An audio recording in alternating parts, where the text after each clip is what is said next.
Student, मैं Rita Jain government GSG PG college Balod से guest lecturer हूँ। आज का मेरा जो लेक्चर है वो एमकॉम 4th सेमेस्टर का है, जिसमें मेरा टॉपिक है इंटरनेशनल मार्केटिंग के अंतर्गत जो है यूनिट 5 का टॉपिक है और पार्ट 2 है एक्सपोर्ट पॉलिसी के बारे में मैं आपको बता रही थी। इसके पहले के लेक्चर में मैंने जो है आपको बताया था कि भारत की जो व्यापार नीति है वो कैसी है, उसका स्टार्टिंग जो है नीति जो बनाई गई थी स्वतंत्रता के पूर्व कैसे था भारत का व्यापार नीति। भारत की व्यापार नीति के अंतर्गत जो है आयात नीति और निर्यात नीति, ये दोनों प्रकार की नीति आती है, जिसमें मैंने आपको स्वतंत्रता के पूर्व के व्यापार नीति के बारे में बताया था और स्वतंत्रता के पश्चात जो है व्यापार नीति स्टार्ट हुई थी द्वितीय विश्व युद्ध के पश्चात और पूर्व दोनों की स्थिति मैंने बताया। और स्वतंत्रता प्राप्ति के पश्चात 1951 से लेकर के 2009 तक की मैंने जो है आपको नीति के बारे में बताया था कि 2009 तक की जो है नीति वो कैसी थी। तो आज मैं आपको बताऊंगी कि जो 2009 से 2014 की जो व्यापारिक नीति थी वो कैसी थी। तो आइए स्टार्ट करते हैं। आज मैं आपको बताऊंगी भारत की जो आयात निर्यात नीति की 2009 से 14 की क्या विशेषताएं हैं। तो जो देखिए 2009 से 14 की जो विदेशी व्यापार नीति की घोषणा जो है भारत सरकार के जो है वाणिज्य व उद्योग के मंत्रालय ने 27 अगस्त 2009 को की थी। 27 अगस्त 2009 को वाणिज्य व उद्योग मंत्रालय ने, भारत सरकार के वाणिज्य व उद्योग मंत्रालय ने इस नीति की जो है वो घोषणा की थी। अब ये जो नीति है उसका जो मुख्य उद्देश्य था कि निर्यात में क्या करना, वृद्धि करना और इनको लक्ष्य जो प्राप्त करना था वो लक्ष्य को प्राप्त करने का उनका जो मुख्य उद्देश्य था उसमें था कि जो अप्रत्यक्ष कर है और जो सीमा शुल्क है उसको क्या करना, निर्यातकों को क्या किया जाएगा, वापस किया जाएगा। ये उनका मेन लक्ष्य था। और साथ ही साथ जो फाइनेंशियली जो ट्रांजैक्शन है उसको क्या करना, बढ़ावा देना और संस्थागत जो परिवर्तन है वो सारे काम करने का जो है इनका मेन उद्देश्य था। अब जो निर्यात आयात नीति है वो 2009 से 14 की थी। इसमें इसका मुख्य उद्देश्य था कि नए बाजारों को क्या करना, विशेष ध्यान देना। जो नए बाजार आ रहे हैं उस पर क्या करना, विशेष ध्यान देना।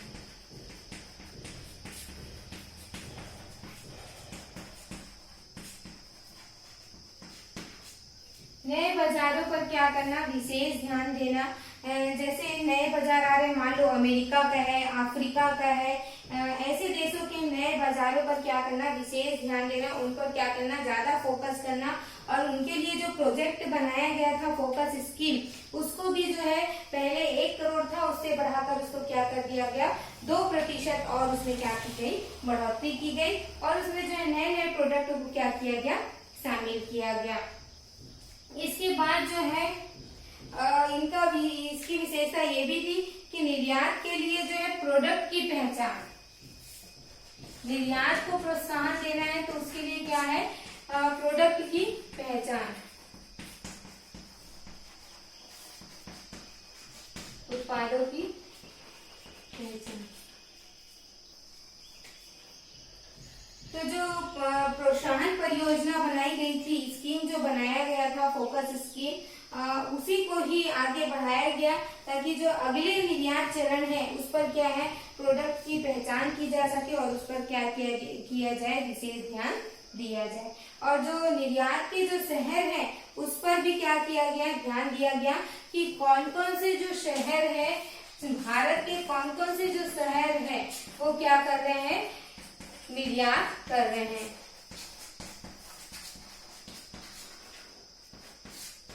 ताकि क्या हो सके, उन शहरों पर जिस प्रकार की उनको सुविधाओं की जरूरत है वो सारी सुविधा उनको क्या करना, उपलब्ध कराना। इसके अलावा जो आभूषण है, ज्वेलरी है, इसको क्या करना, बढ़ावा, इसके निर्यात को क्या करना, बढ़ावा दिया गया। आभूषण के निर्यात पर बढ़ावा। भारत ने जो है आभूषणों पर निर्यात शुल्कों को क्या कर दिया गया, समाप्त कर दिया गया। जिससे कि क्या कर सके, भारी मात्रा में जो है निर्यात जो है माल किया जा सके। और जो उनको निर्यात करने के लिए जो माल में जो शुल्क लगाया गया था उन पर, उनको क्या कर दिया गया, वापस रिटर्न कर दिया गया। और साथ ही साथ हीरो के जो व्यापारी है उन पर भी जो है ये हीरा मंडियों की क्या की गई, स्थापना की गई। साथ ही कृषि क्षेत्र को भी क्या किया गया, इसके अंतर्गत बढ़ावा दिया गया। एग्रीकल्चर एरिया, उनको भी इसके अंतर्गत बढ़ावा दिया गया। जो सड़े गले जो पदार्थ होते हैं उनको भी उस पर भी जो है खर्चा करके जो है एक जो है बंद जगह पे उनको रख दिया गया और क्या है उससे खाद का जो है वो निर्माण किया गया। और साथ ही चमड़ा उद्योग है, उनको भी क्या की गई, सुविधाएं दी गई, जिससे उनके भी व्यापार को क्या मिले, बढ़ावा मिले। जैसे गोदाम की आवश्यकता है तो उनको क्या करना, गोदाम उपलब्ध कराना। चाय उद्योग है, इनको भी क्या किया गया, बढ़ावा दिया गया।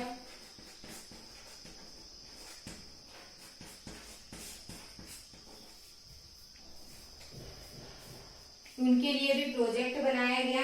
तो इस प्रकार से जो है भारत के अंतर्गत 2009 और 2014 की नीति में जो उनका मुख्य विशेषताएं था, फोकस जो करना था वो उसके लिए फोकस प्रोजेक्ट बनाया गया और उसी के अंतर्गत क्या किया गया, निर्यात को बढ़ावा दिया गया। इसके बाद देखते हैं 2015 से 2020 की व्यापारिक नीति कैसी थी।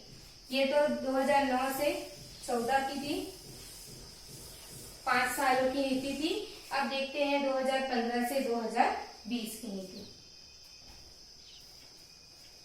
जो 2015 से 2020 की नीति थी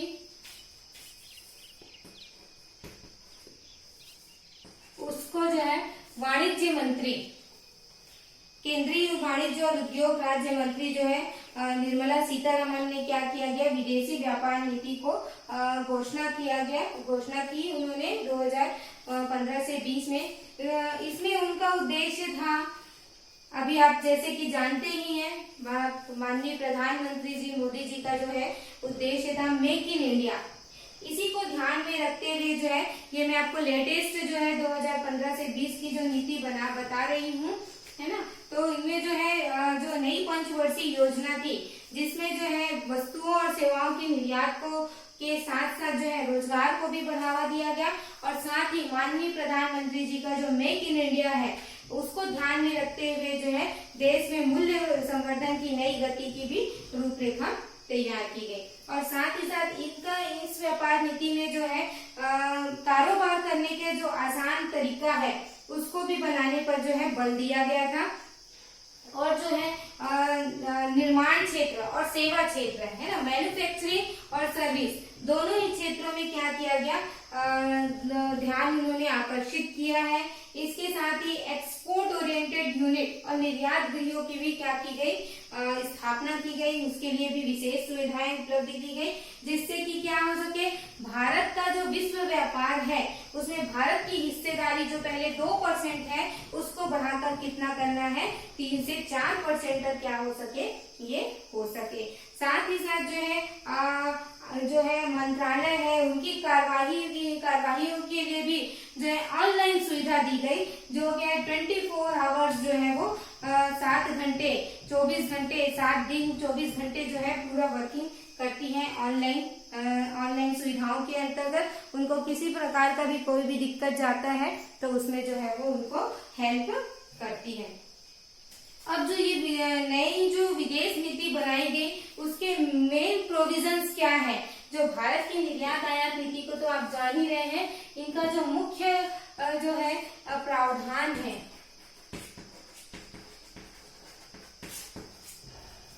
जो नई विदेशी नीति अपनाई गई भारत के अंतर्गत, है ना। पुरानी विदेशी नीति को तो आप जान ही रहे हैं, लेकिन जो नई विदेशी नीति अपनाई गई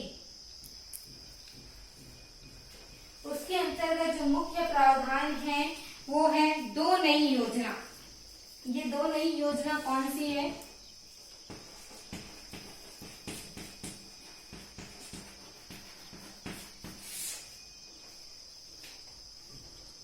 मेंस और cess, MEIS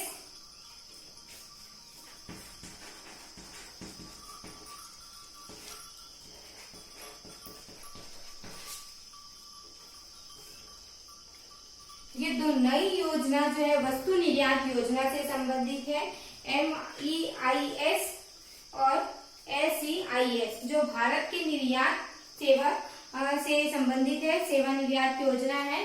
SEIS service export और पॉलिसी है ये, इसकी शुरुआत की गई, दो योजना है ना। इसका उद्देश्य था क्या था, विदेशी बाजारों में क्या करना, विशेष वस्तुओं का निर्यात करना और सेवाओं के अंतर्गत भी जो है अधिसूचित सेवाओं के निर्यात को क्या करना, बढ़ावा देना।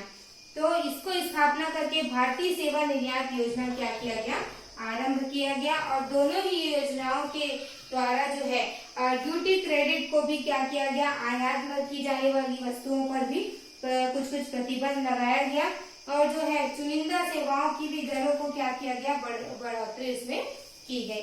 साथ ही साथ इनका जो और जो मेन प्रावधान था उसके अंतर्गत था EPG योजना, EPCG योजना। इसका मतलब यह है कि इस योजना के द्वारा जो है स्वदेशी निर्माताओं से ही क्या करेंगे, पूंजीगत सामान खरीदेंगे। उसके लिए इसमें क्या किया गया, उपाय किया गया। और जो नई विदेशी नीति है उसका प्रावधान था संयुक्त निर्यात प्रोत्साहन मिशन, मतलब निर्यात में वृद्धि करने के लिए जो है केंद्र सरकार ने प्रयासों के साथ साथ राज्यों को भी क्या किया गया, इस नीति को साथ में लेते हुए चाहिए। मतलब संयुक्त निर्यात मतलब राज्य और केंद्र दोनों को एक साथ इसमें क्या किया गया, ध्यान दिया गया। दोनों के मिशन के द्वारा ही ये क्या हुआ है, कंप्लीट हो पाए। क्योंकि सरकार का मानना है कि जो निर्यात को बढ़ाना है और जो गैर जरूरी चीजों का जो आयात हो रहा है उसको क्या करना है, हमें कम करना है। तो राज्य सरकार का भी इसमें क्या है, बहुत बड़ी भूमिका है साथ देने में। तो इसलिए उन्होंने क्या, केंद्र और राज्य दोनों प्रतिनिधि को इन्होंने इसमें जो है वो शामिल किया। और जो है राज्य और केंद्र शासित क्षेत्रों के अतिरिक्त केंद्र सरकार ने विभिन्न मंत्रालय में भी जो अंतर्राष्ट्रीय व्यापार से उनको क्या किया गया, जोड़ने के लिए एक दिशा जो है, एक कदम नई विदेशी व्यापार नीति के अंतर्गत उठाया गया। ये सिर्फ कार्य माननीय प्रधानमंत्री मोदी जी के कारण ही संभव हो पाया है। उन्हीं के द्वारा जो है ये प्रावधान जो है निर्माण कराया गया है, उन्होंने ही इसको क्या किया है, लागू करवाया है। और जो है कुछ होटल है, जैसे क्या हो गया, 1 स्टार, 2 स्टार, 5 स्टार, 7 स्टार जो है उनको निर्यात गृह क्या कर दिया गया, घोषित कर दिया गया। उनके स्टेटस को जो है दर्जा दिया गया है, ताकि जो है मान्यता प्राप्त जगहों पर ही जो है अंतर्राष्ट्रीय व्यापार को क्या किया जाए, प्रदर्शन किया जाएगा। तो इस प्रकार से जो है नई विदेशी नीति के अंतर्गत जो है प्रावधान बनाए गए। अगर इसका मूल्यांकन अपन करते हैं तो अपने को उसके अंतर्गत क्या क्या गुण मिलते हैं, तो इनका जो मेन उद्देश्य था आयात निर्यात को क्या करना, उसके क्षेत्र को क्या करना, बड़ा करना, व्यापक करना और साथ ही साथ रोजगार को भी प्रेरणा देना और आर्थिक समृद्धि को प्रोत्साहन करना। आयात निर्यात के जो व्यापार है उसके कार्य विधि में क्या करना, सरलीकरण लाना, निर्यात को ज्यादा से ज्यादा प्रोत्साहन देना और जो लघु और कुटीर उद्योग है उसको क्या करना, उसको भी प्रोत्साहन देना। तो जो भारत की आयात निर्यात नीति है उसका जो है नई नीति के अंतर्गत मेन था। अब जो भविष्य में जो निर्यात आयात नीति और होगी उसमें कौन कौन से सुधार करने चाहिए वो मैं आपको बताती हूँ।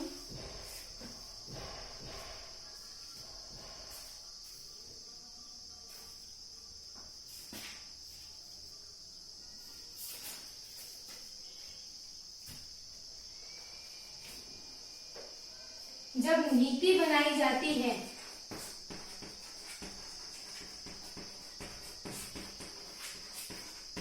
तो उसको बनाते समय कौन कौन सी आवश्यक बातें हैं जिसको ध्यान में रखना चाहिए। सबसे पहली चीज ध्यान में रखना चाहिए जो है प्रत्यक्ष विदेशी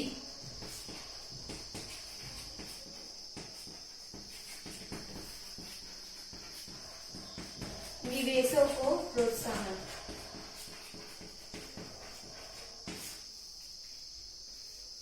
प्रत्यक्ष विदेशी निवेशों को प्रोत्साहन मतलब कि ये है इसके लिए क्या करना, प्रयास करना, इसके लिए जो है स्पष्ट रूप से क्या करना, नियम बनाना। और जो भ्रष्टाचार के मामले हैं भारत जिसके कारण से काफी क्या है, बदनाम है, तो इस नीति को भी क्या करना चाहिए, अधिक पारदर्शी करना चाहिए। प्रत्यक्ष विदेशी निवेशों को क्या हो सके, जिससे प्रोत्साहन मिल सके। साथ ही साथ इसको सुधारने के लिए प्रतिस्पर्धा क्षमता,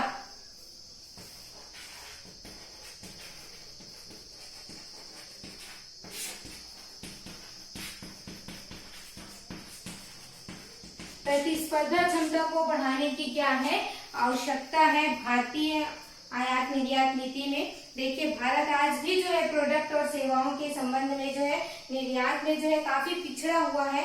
तो इसका एक कारण भी यही है कि जो प्रोडक्ट है, जो प्रोडक्शन हो रहा है, मैन्युफैक्चर हो रहा है, उसके लिए अपने को मशीनें जो है बाहर से क्या करनी पड़ती है, मंगानी पड़ती है और बहुत बड़ी मात्रा में जो है आयात शुल्क भी देना पड़ता है। और निर्यात के लिए जो माल बनाने वाली सभी फर्मों को बिना सीमा शुल्क चुकाए जो है मशीनें आयात करने की सुविधा यहाँ पर उपलब्ध नहीं है, जिससे के कारण जो है मशीनें यहाँ पर मंगाई नहीं जा सकती। तो पूंजीगत सामान है उसको आयात करने पर जो सीमा शुल्क में है उसमें क्या करना चाहिए, कमी करना चाहिए। इससे क्या होगा कि निर्यात के वस्तुओं पर जो है बहुत से जो कर शुल्क चुकाने पड़ते हैं और हमारा जो माल क्या हो जाता है विदेशी प्रतिस्पर्धा में पहुंच नहीं पाता, क्योंकि लागतें जो है बढ़ जाती है। लागतें बढ़ने से मूल्य बढ़ जाता है और मूल्य को बढ़ाने के या उसके कम करने के चक्कर में उसकी क्वालिटी में जो है वो फर्क करना पड़ जाता है उत्पादकों को, जिसके कारण वो प्रतिस्पर्धाओं का सामना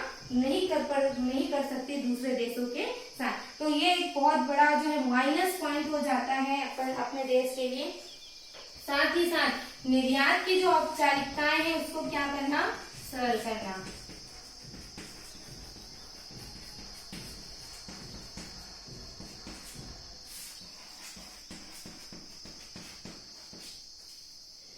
जो है भारतीय आयात निर्यात नीति के अंतर्गत जो है भारत जो है वो उसमें आज भी जो है निर्यात करने के लिए सीमा शुल्क की छूट लेना है, वापस पाना है। ये सारी जो है बहुत सारी कॉम्प्लिकेटेड चीजें हैं जिसमें क्या करना पड़ता है, बहुत सारी कार्रवाई, डॉक्यूमेंटेशन की प्रक्रिया जो है इतनी बड़ी हो जाती है, जटिल हो जाती है कि कोई भी जो है उत्पादक निर्माता सोचता है छोड़ो रहने दो, हमको निर्यात नहीं करना है। ये सारी जो है लफड़े में, ये सारे चक्कर में कौन फंसेगा, तो जिसके कारण से वो निर्यात जो है नहीं करता, जो अपना निर्यात को बढ़ावा नहीं मिल पाता, क्योंकि औपचारिकताएं एकदम जटिल होती है। तो इसको जो है सरलीकरण करना है, सिंप्लीफिकेशन करने की आवश्यकता है, जिससे जो निर्यातक जो है हताश न हो और जो औपचारिकताओं को सरलीकरण ढंग से जो है वो आसानी से कर सके, जिससे क्या है उनकी लागतों का खर्चा जो है वो भी क्या हो जाए, कम हो जाए। तो ये अपन जो है सुझाव दे सकते हैं कि भारत की आयात निर्यात नीति में ये सारी चीजों में क्या करना है, उनको सुधार है। साथ ही साथ इंफ्रास्ट्रक्चर में कमियां, भारत की जो है अवसंरचना में भी क्या है, कुछ कमियां हैं, इसको भी क्या करना है, दूर करना है।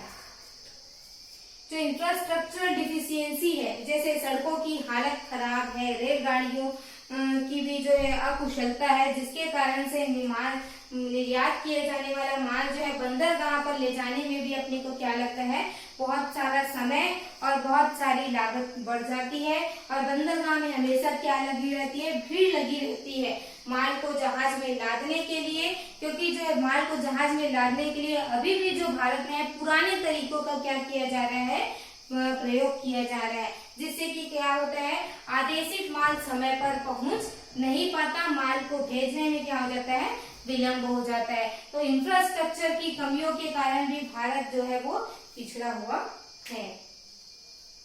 इसके साथ ही लघु उद्योग है,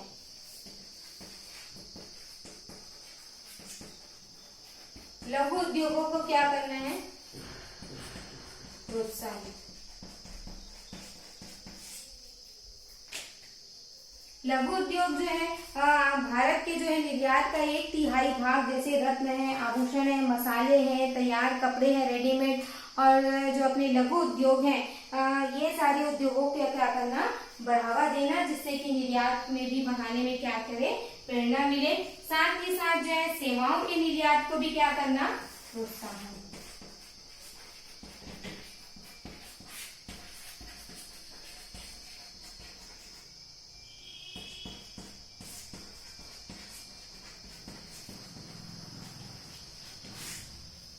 सर्विसेज को भी क्या करना, बढ़ावा देना, उसको भी प्रमोट करने की क्या है, आवश्यकता है।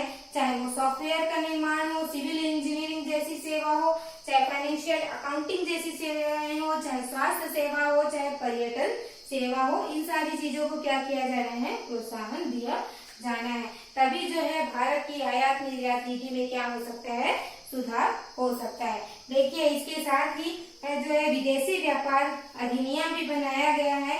तो 1992 जो है उसका मुख्य उद्देश्य क्या था, विदेशी व्यापार के लिए नियम बनाना, आयात निर्यात बनाना।